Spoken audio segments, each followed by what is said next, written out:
Eh bien, si vous le voulez bien, nous allons évoquer le col de Vence. Pour certains, le col de Vence aujourd'hui est devenu une propriété.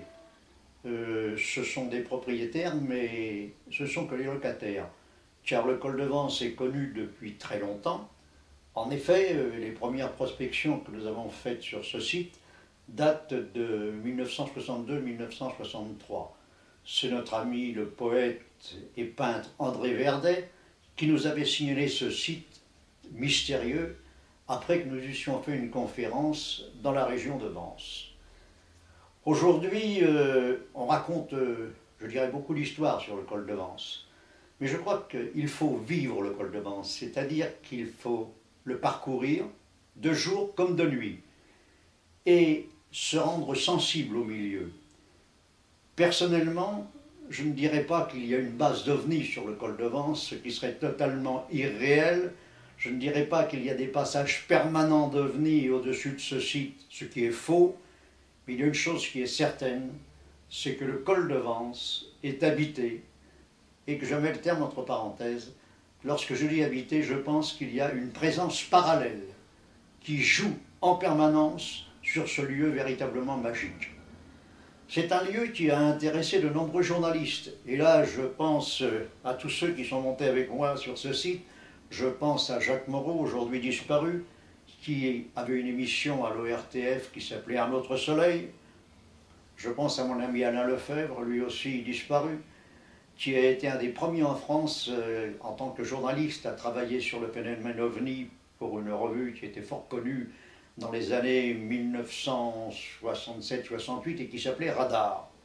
Je suis monté avec André Lucchesi, grand reporter à Nice Matin, et la dernière prospection que nous ayons faite sur ce terrain, je l'ai faite avec une amie, avec Catherine Cousin, qui était la compagne d'André Lucchesi.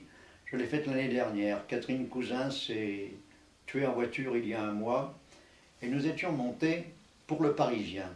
Car vous savez que tous les faits qui se sont déroulés sur le col de Vence, toutes ces apparitions, ont quand même été connus de certains chercheurs et surtout de certains journalistes. Alors certains y voient des trucages. On dit qu'il y a un monsieur au col de Vence qui voit des ovnis comme d'autres voient les hirondelles et que l'affaire n'est pas très sérieuse. Il est vrai que lorsqu'on en rajoute, évidemment, il y a le doute qui s'instaure. Ce qui est certain, c'est qu'il est sorti un film sur le col de Vence, et mon éditeur, lorsqu'il a vu ce film, m'a téléphoné en me disant « Vous savez, tout le texte qu'il y a dans ce film a été pompé sur votre bouquin. » Bon, c'est pas bien méchant, mais quand on a affaire à une telle tromperie, on peut penser que celui qui l'a fait est capable d'inventer n'importe quoi, même des photos bidons pour faire croire qu'il y a des ovnis qui se promènent en permanence, comme les avions d'Air France qui arrivent en direction de l'aéroport. Alors ça, il faut quand même être sérieux. Si on veut étudier le phénomène OVNI, il faut y aller avec beaucoup de prudence. Et lorsque l'on a un document, on ne doit pas avoir peur de le soumettre à certains scientifiques. Il y a des scientifiques qui s'intéressent au phénomène OVNI d'une manière très sérieuse.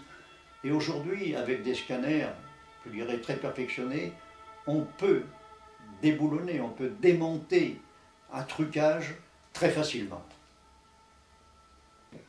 Alors vous voyez que des humains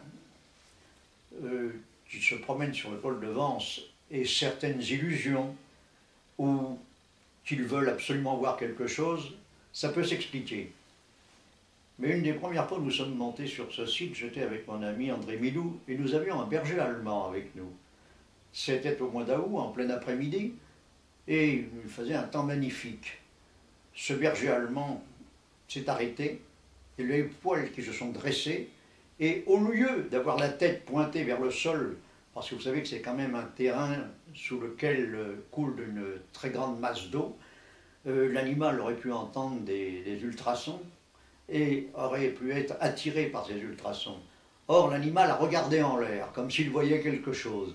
Il a pris peur, ses poils se sont hérissés, et il a voulu retourner à la voiture. La même aventure est arrivée à un autre de mes amis, qui s'appelle Jean, je ne donnerai pas son nom de famille. Il était avec son chien, il parcourait le plateau des Idoles, et d'un seul coup le chien a pris peur, le même phénomène s'est produit, les poils se sont dressés, l'animal a semblé totalement affolé et est retourné en courant à la voiture. Comme je vous le disais tout à l'heure, sur le col de Valence, il y a un phénomène. Ce phénomène existe. Je dirais même que c'est un phénomène intelligent, mais il n'est pas d'origine humaine. Et je crois que vous, qui travaillez en permanence sur ce site, vous avez je dirais, un devoir de mémoire à accomplir. Vous devez rechercher la source de ce phénomène. Car parler ovni, moi je veux bien, mais je pense qu'il y a quelque chose de beaucoup plus insidieux que le phénomène ovni derrière le pôle de Vence.